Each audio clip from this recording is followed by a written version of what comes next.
Good afternoon, student. Welcome to my channel Smart Study with Ma'am Manti.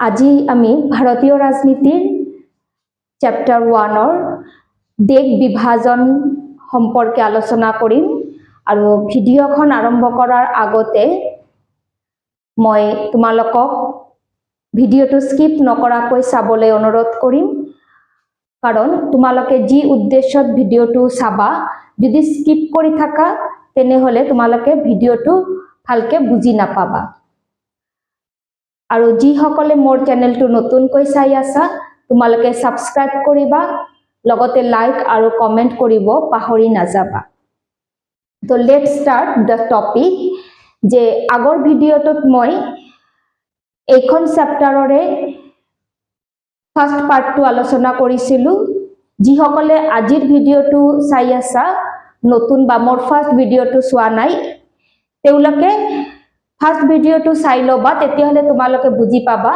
যে মই first ভিডিঅটো দেখাইছো এই চ্যাপ্টাৰখনত আমি গোটেই বিষয় বস্তুটো কেনেকে পাৰ্ট পাৰ্ট কৰি ভাগ কৰি লব পাৰো তো মোৰ আগৰ ভিডিঅ মই ফাৰ্স্ট পাৰ্টটো আলোচনা কৰিছো আৰু আজি মই সেকেন্ড পাৰ্ট যেটো দেশ বিভাজনৰ ওপৰত হেতু সম্পৰ্কে আলোচনা কৰিম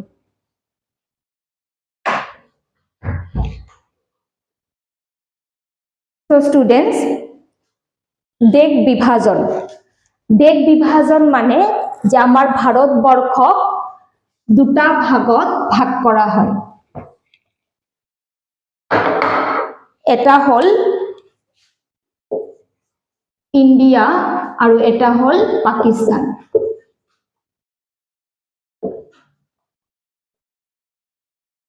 তো এই দেশ বিভাজন তো কেতিয়া হৈছিল 1947 তো দেশ বিভাজন কেতিয়া হৈছিল 1947 আৰু এই 1947 just before independence যে আমি স্বাধীনতা পোৱাৰ ঠিক আগ মুহূৰ্তত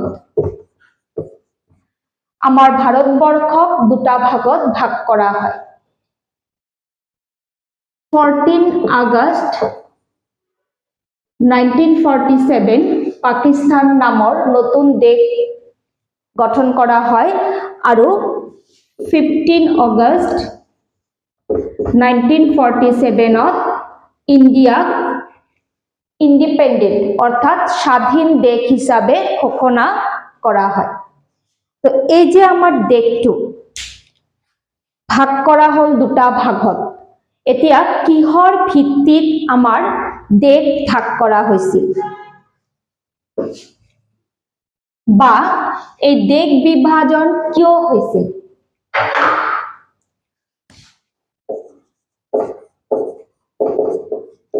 কাৰণ বা দেশ বিভাজন কিয় হৈছিল সো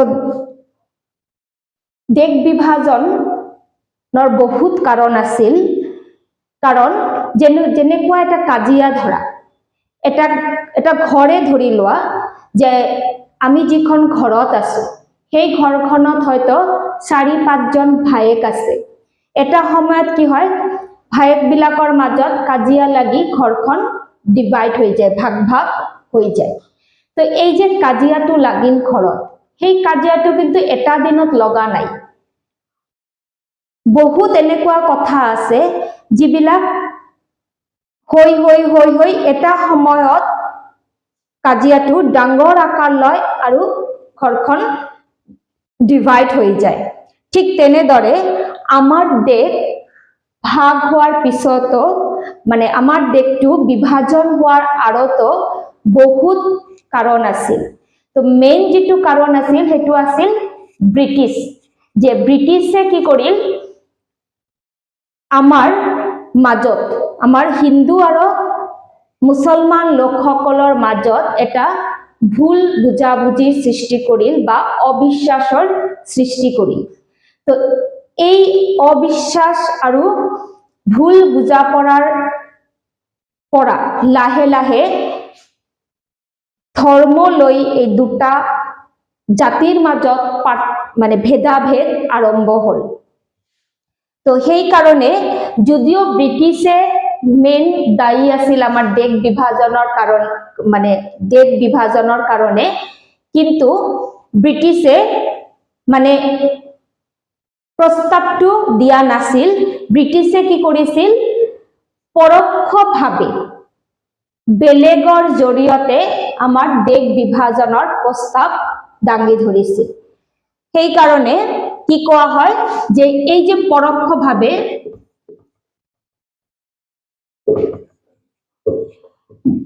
প্ৰস্তাৱটো দিলে, এই পৰোক্ষভাৱে প্ৰস্তাৱটো কোনে দিছিল, মহম্মদ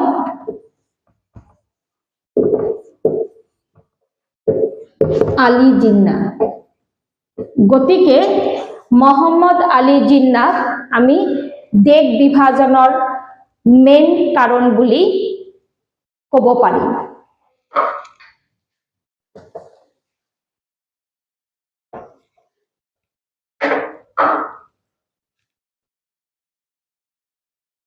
এই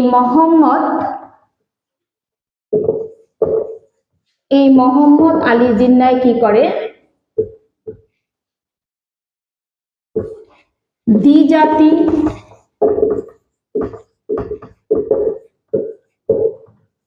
তত্ত্ব আগবঢ়ায়।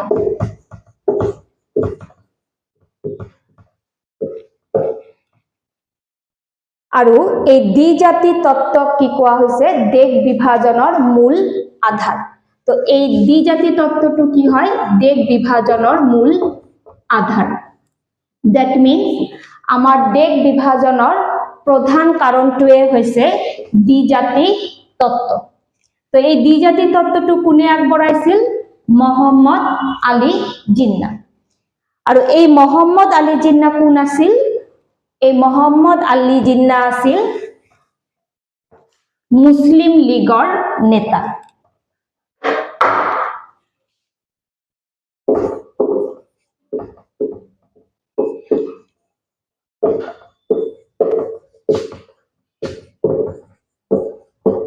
তোমালোকে হয়তো হিষ্ট্ৰীত পঢ়িছা যে আমাৰ স্বাধীনতা আন্দোলনৰ সময়তে মুছলিম লীগ বুলি এটা ৰাজনৈতিক দল আছিল, আৰু সেই দলখনৰ নেতা আছিল মহম্মদ আলী জিন্না। আৰু এই মুছলিম লীগ গঠন কৰা হৈছিল 1906 চনত, অৰ্থাৎ 1906 চনত এই দলটো গঠন কৰা হৈছিল। তেওঁ যে আগবঢ়ালে তত্ত্বটো, সেই তত্ত্বটো কি কোৱা হৈছে,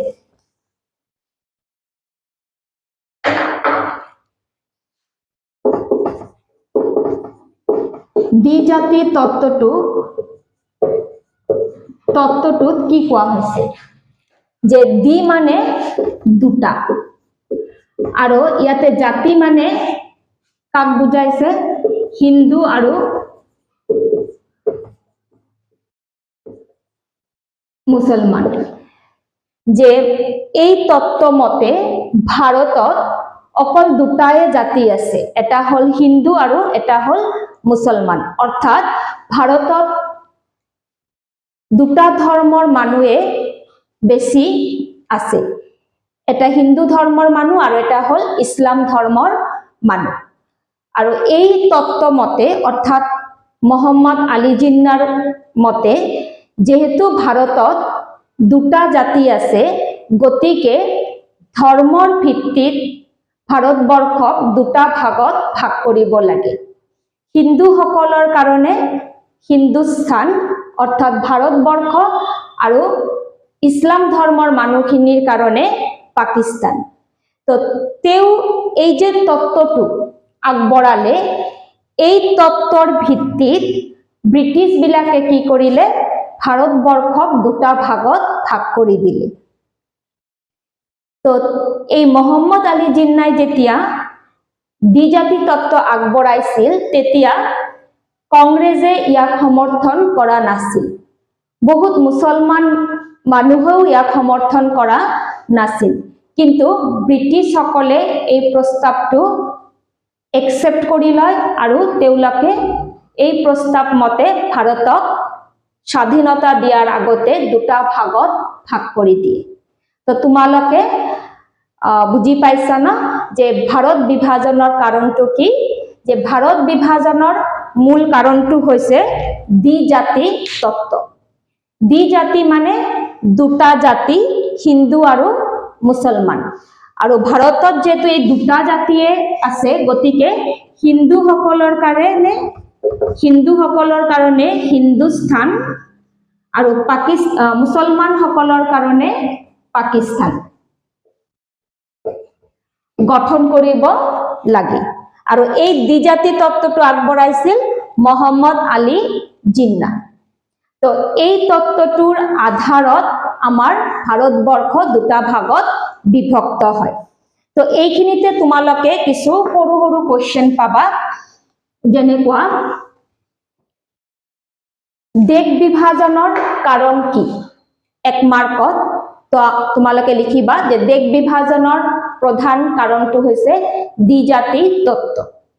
নেক্সট যেনেবা কোৱেশ্চন কেতিয়াবা থাকিব, দেশ বিভাজনৰ ভিত্তি কি বা দেশ বিভাজনৰ আধাৰ কি?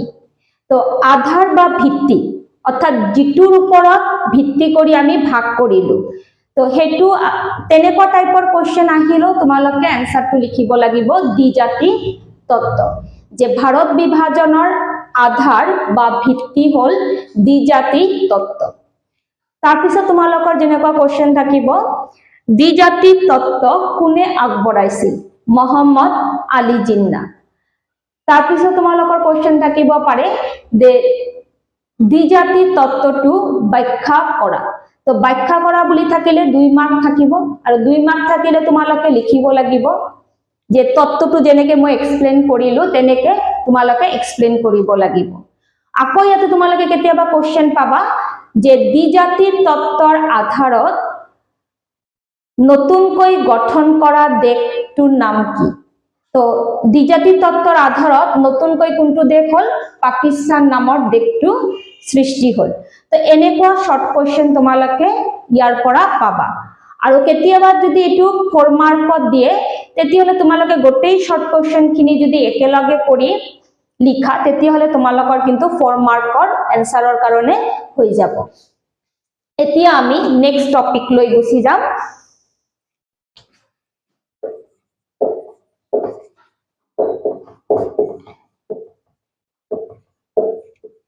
দেশ বিভাজনৰ ফলাফল।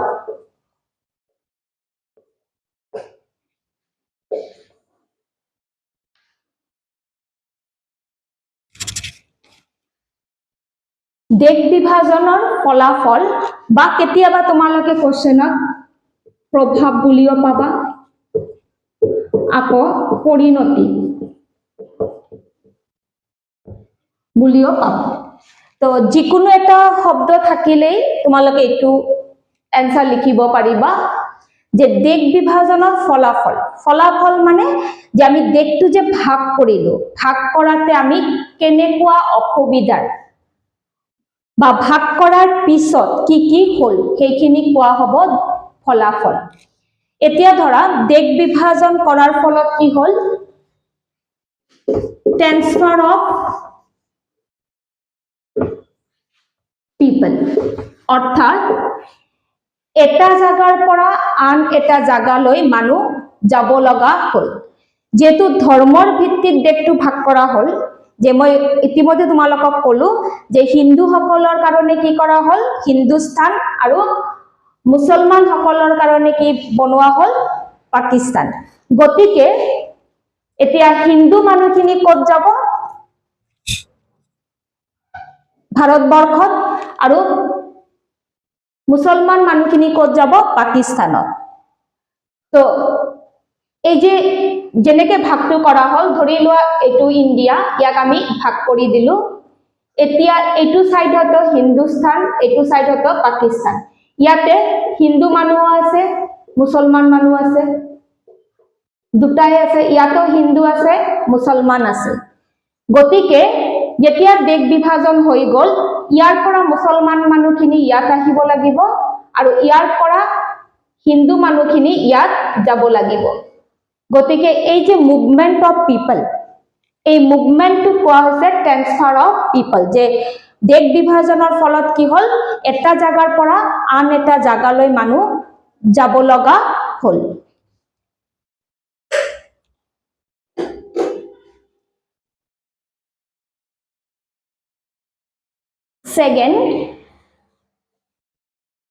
সেকেন্ড ফলাফলটো কি হল, যে এই যে মুভমেন্ট হল, মুভমেন্টত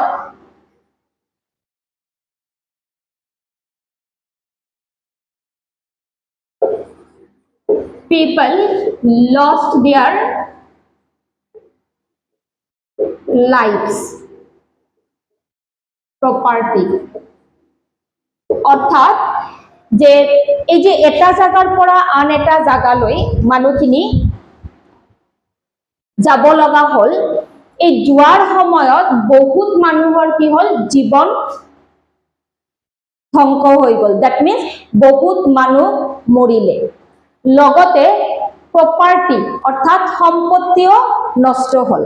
তো জীৱন আৰু সম্পত্তি এই দেশ বিভাজনৰ ফলত বহুত পৰিমাণে নষ্ট হৈ যায়।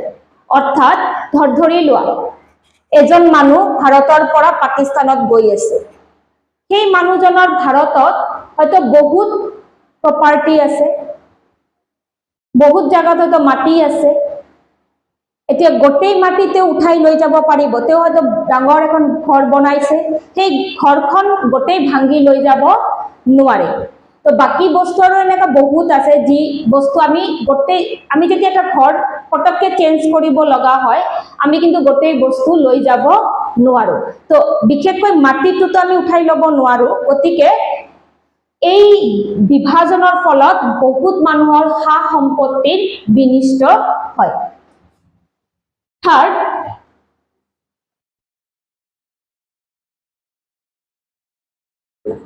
হত্যা, যে দেশ বিভাজনৰ ফলত কি হয়, এই যে ট্ৰান্সফাৰ যেতিয়া হয় মানুহখিনি এটা ঠাইৰ পৰা আন এটা ঠাইলৈ, তেতিয়া বহুত মানুহক হত্যা কৰা হয়। মুছলমান মানুহক হত্যা কৰা হয়, হিন্দু মানুহকো হত্যা কৰা হয়। তো দুটা শ্ৰেণীৰ মানুহে নিজৰ প্ৰাণ বিসৰ্জন দিব লগা হৈছিল। তাৰ পিছত তোমালোকে লিখিব পাৰা ধৰ্ষণ, ৰেপ, sexual harassment,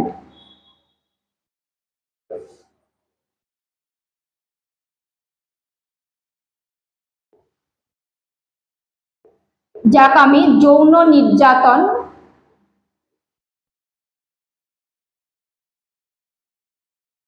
বা শাৰীৰিক নিৰ্যাতন বুলি কওঁ।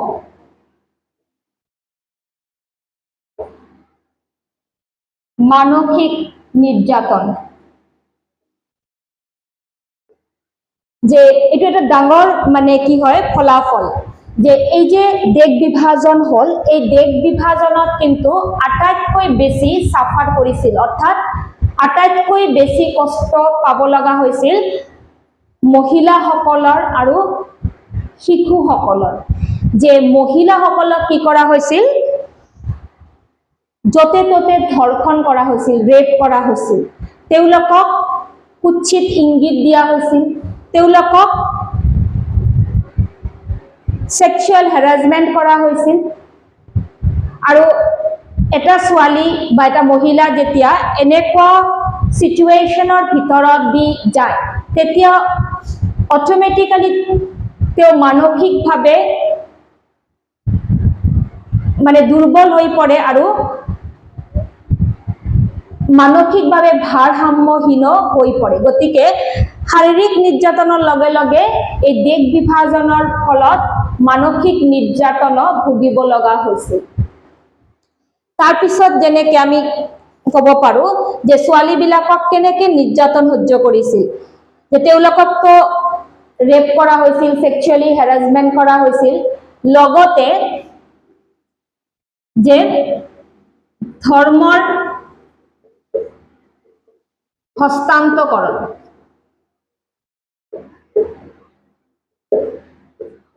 যে ধৰ্মৰ হস্তান্তকৰণটো কি, যে ছোৱালীসকলক জবৰদস্তি বিপৰীত ধৰ্মৰ মানুহে বিয়া পাতিছিল। ধৰি লোৱা হিন্দু ছোৱালীক মুছলমান কোনোবা ল'ৰাই জবৰদস্তি বিয়া পাতিল। এতিয়া বিয়া কৰাৰ লগে লগে কি হ'ল, ছোৱালীজনী হিন্দুৰ পৰা মুছলমান হৈ গ'ল। ঠিক তেনেদৰে ধৰা কোনোবা হিন্দু ল'ৰা মুছলমান ছোৱালীক জবৰদস্তি বিয়া পাতিলে, কোনোবা হয়তো শিখ ধৰ্মৰ মানুহে মুছলমান ছোৱালীক বিয়া পাতিলে, তেতিয়া কি হৈ গ'ল, ছোৱালীজনীৰ ধৰ্ম পৰিৱৰ্তন হৈ গ'ল। তো এই যে ফলাফল, মানে এই যে দেশ বিভাজন, এই দেশ বিভাজনত উভয় ধৰ্মৰ ছোৱালীসকলে, উভয় ধৰ্মৰ মহিলাসকলে কিন্তু মানে নিৰ্মম অত্যাচাৰ সহ্য কৰিব লগা হৈছিল। তাৰপিছত যেনেবা শিশুসকলৰ বহুত পৰিমাণে সাফাৰ কৰিছে। যে শিশুসকল কেনেকে নিৰ্যাতনৰ বলি হৈছিল, যে এনেকুৱা দেখা গৈছে যে মানুহখিনি যেতিয়া যাব লগা হ'ল, এদিনত তেওঁলোকে যাব পৰা নাই, হয়তো গাড়ী দিছে, ট্ৰেইন দিছিল, সেই সময়ত ট্ৰেইনতে তেওঁলোকে যাব, ষ্টেচনত আহিছে, ইমান ভিৰ, তেওঁলোকে হয়তো যিখিনি খোৱা লোৱা লৈ আহিছিল সেইখিনি শেষ হ'ল। খোৱা লোৱাৰ অভাৱত শিশুবিলাক শাৰীৰিকভাৱে দুৰ্বল হৈ যায়। কিছুমান ক্ষেত্ৰত এনেকুৱা দেখা গৈছিল যে মা দেউতাকে হয়তো ট্ৰেইনত উঠি গৈছে, বাচ্চাটো উঠিব পৰা নাই, বা বাচ্চাক সেফটিৰ কাৰণে আগত উঠাই দিছে, মা দেউতা উঠিব পৰা নাই। আৰু আজিৰ নিচিনা সেই সময়ত না ফোন আছিল, না কোনো যোগাযোগৰ তেনেকুৱা ব্যৱস্থা আছিল। তো সেই ক্ষেত্ৰত তেনেকৈ বহুত সৰু সৰু বাচ্চা কি হৈছিল, অনাথ হৈ গৈছিল। যি হত্যালীলা চলিছিল, যিটো কমিউনাল ভাইলেন্স, সাম্প্ৰদায়িক সংঘৰ্ষ চলিছিল, তাতে বহুত শিশু অনাথ হৈছিল। কাৰোবাৰ মাক মাৰি পেলাইছে, কাৰোবাৰ দেউতাক মাৰি পেলাইছে। তো তেনেকুৱা ক্ষেত্ৰত শিশুবিলাকে নিজৰ পৰিবাৰ, নিজৰ আত্মীয় স্বজন, নিজৰ মা দেউতাক হেৰুৱাব লগা হৈছিল। তাৰপিছত যেতিয়া ধৰা ৰিফিউজি কেম্পত মানুহখিনি থাকিব ধৰিল, তাতেও বাচ্চাবিলাক খোৱা লোৱাৰ অভাৱ, কিবা বেমাৰ হ'লে ডক্টৰ বা মেডিচিনৰ অভাৱত তেওঁলোকে মৃত্যুকে সাৱটি লৈছিল।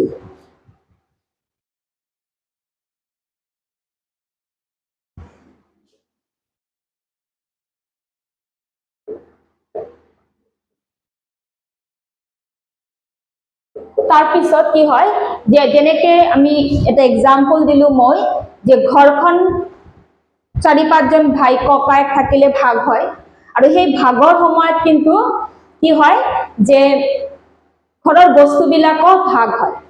ঠিক তেনেদৰে যেতিয়া ভাৰতবৰ্ষক দুটা ভাগত ভাগ কৰা হ'ল, কিছুমান সা সম্পত্তিও ভাগ কৰা হৈছিল।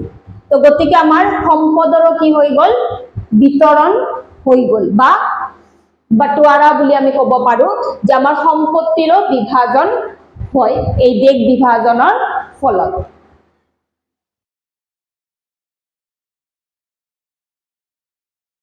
তো দেশ বিভাজনৰ ফলাফলত তোমালোকে এই পইণ্টবিলাক লিখিব পাৰা। পইণ্টবিলাক একদম ইজি হয় আৰু মনত ৰখাৰ কাৰণে বহুত ভাল।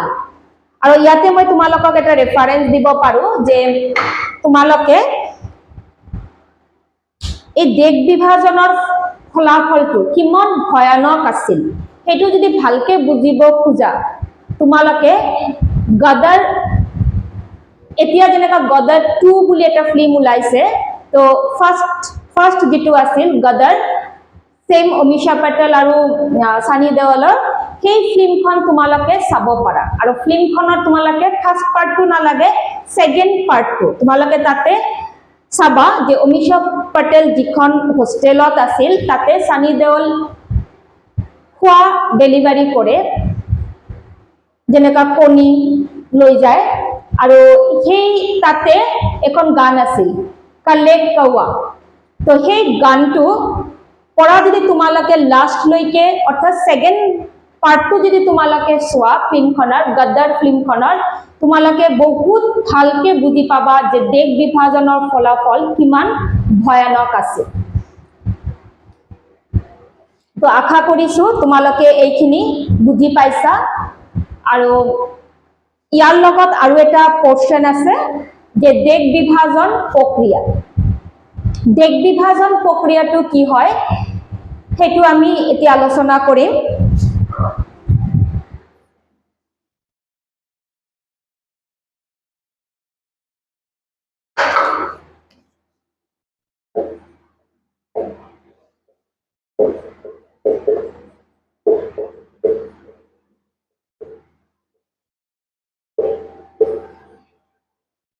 ইয়াতে তোমালোকে এটা বস্তু মন কৰিবা যে আমি বহুত টাইম এনেকুৱা দেখা পাওঁ যে ছাত্ৰ ছাত্ৰীসকলে কি কৰে দেশ বিভাজনৰ ফলাফল আৰু দেশ বিভাজনৰ লগত জড়িত বা দেশ বিভাজন প্ৰক্ৰিয়াৰ লগত জড়িত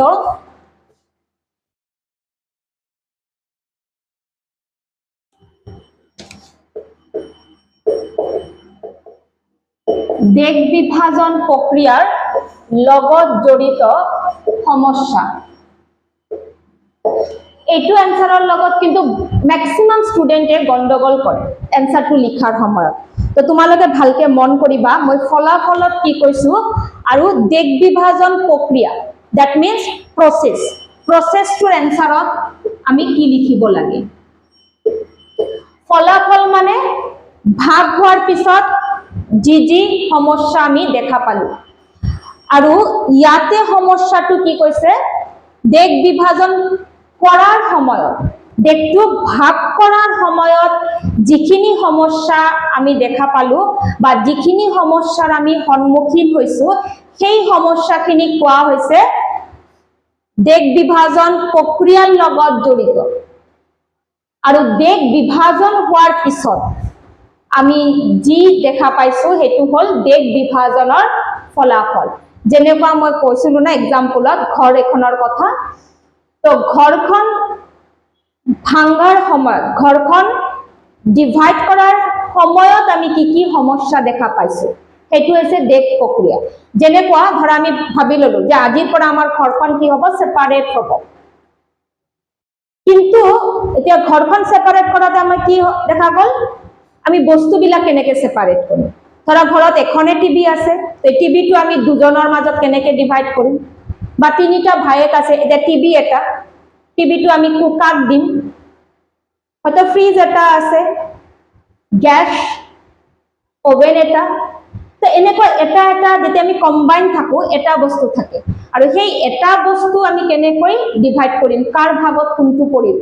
কেতিয়াবা এনেকুৱা হয় মা দেউতা আছে এতিয়া মাক কোনে ল'ব দেউতাক কোনে ল'ব। হয়তো এনেকুৱা হৈছে মা দেউতা সেপাৰেট হ'ব খোজা নাই কিন্তু ল'ৰা ছোৱালীয়ে একেলগে মা দেউতাক ল'ব খোজা নাই। তো হয়তো ভাইটি আছে বিয়া নোহোৱা ভন্টি আছে বিয়া নোহোৱা তাৰ দায়িত্বটো কোনে ল'ব খোজা নাই। তো এই যে সমস্যাবিলাক এই সমস্যাবিলাকক আমি কি কম প্ৰক্ৰিয়াৰ লগত জড়িত সমস্যা বা দেশ বিভাজন কৰাৰ সময়ত দেখা দিয়া জটিলতা। তো ঠিক তেনেদৰে যেতিয়া আমি ভাৰতবৰ্ষক দুটা ভাগত ভাগ কৰিলো আমি এনেকুৱা কিছুমান সমস্যা দেখা পাওঁ। তো মূলত চাৰিটা সমস্যা আছিল।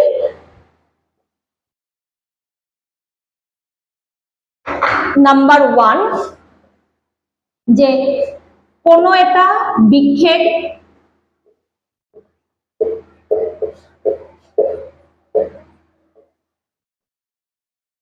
বেল্টত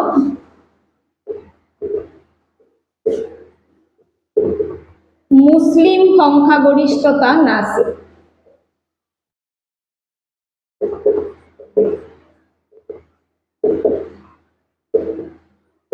অর্থাৎ যে কোনো এটা এনেকুৱা ঠাই নাছিল য'ত অকল মুছলমান মানুহৰ সংখ্যাটো বেছি। গতিকে কি হল যে ইন্ডিয়াটোক ভাগ কৰাতে অকমান সমস্যাৰ সৃষ্টি হ'ল আৰু এতে সংখ্যাগৰিষ্ঠতা মানে নাম্বাৰত বেছি যাৰ সংখ্যা বেছি সেকেন্ড প্ৰবলেমটো কি দেখা গ'ল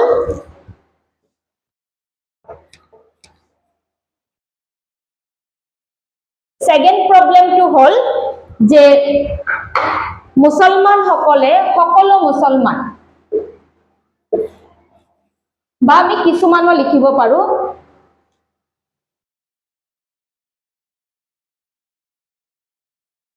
যে কিছুমান জায়গাত কি দেখা গ'ল যে মুছলমান মানুহ আছে মুছলমান সংখ্যাগৰিষ্ঠতা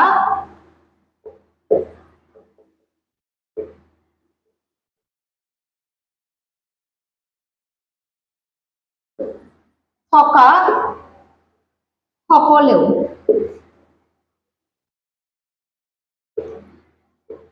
পাকিস্তানত যাব খোজা নাছিল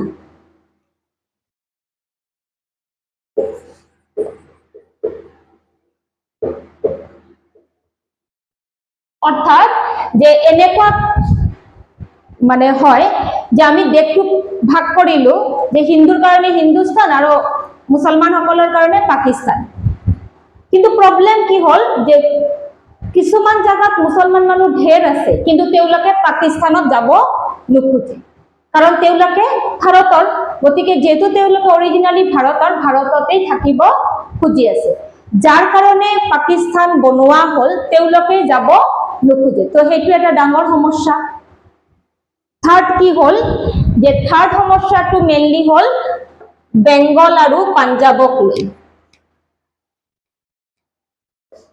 থাৰ্ড সমস্যাটো কাক লৈ হৈছিল কোনটো প্ৰদেশক বেংগল আৰু পাঞ্জাব ইয়াতে মন কৰিবা এইটো শৰ্ট কোৱেশ্চনতো থাকে যে কোন দুটা প্ৰদেশক দেশ বিভাজনৰ সময়ত মানে অতিকৈ ক্ষতিগ্ৰস্ত হয় তো বেংগল আৰু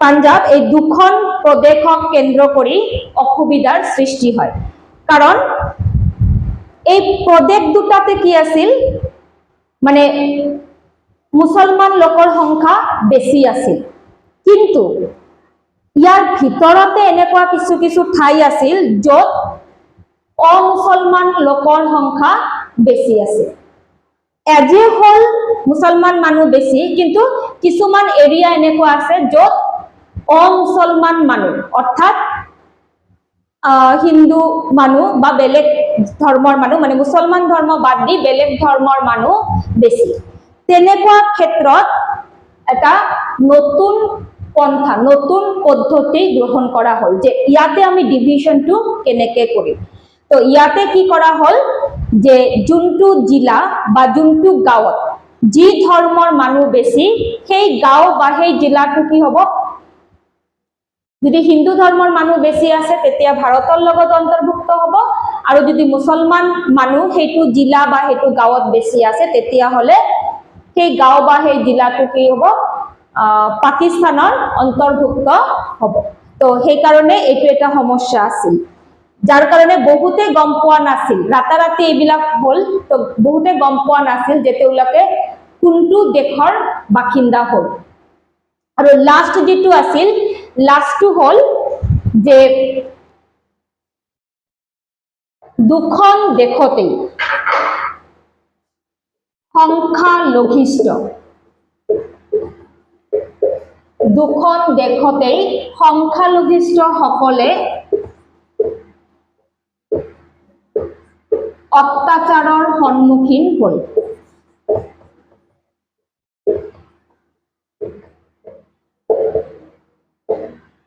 অৰ্থাৎ ভাৰতবৰ্ষত যদি আমি কওঁ ভাৰতবৰ্ষত সংখ্যালঘু মানে মুছলমানসকল আৰু পাকিস্তানত সংখ্যালঘু বুলি ক'লে হিন্দুসকলক বুজায় তো দেশ বিভাজনৰ সময়ত বা দেশ বিভাজনৰ পিছত এই দুটা ধৰ্মৰ মানুহেই দুটা দেশত বিভিন্ন অত্যাচাৰ সহ্য কৰিব লগা হয় যেনেকুৱা ধৰা হিন্দুসকলক পাকিস্তানত অত্যাচাৰ শোষণ নিৰ্যাতন কৰা হয়, কাৰণ হিন্দুসকলে তাতে মাইনৰিটি হয়। ঠিক তেনেদৰে আমি যদি ভাৰতবৰ্ষত কওঁ, ভাৰতবৰ্ষত মুছলমানসকল আছিল তেতিয়া মাইনৰিটি, গতিকে তেওঁলোকে ভাৰতত বিভিন্ন অসুবিধা অত্যাচাৰ সহ্য কৰিব লগা হয়। তো ষ্টুডেণ্ট, এই চাৰিটা হৈছে আমাৰ দেশ বিভাজন প্ৰক্ৰিয়াৰ লগত জড়িত সমস্যা। তো আশা কৰিছোঁ তোমালোকে এই পাৰ্টটো ভালকে বুজি পাইছা। ইয়াতে তোমালোকে তিনিটা কোৱেশ্চন পাবা, মানে তিনিটা সাব টপিক থাকিব।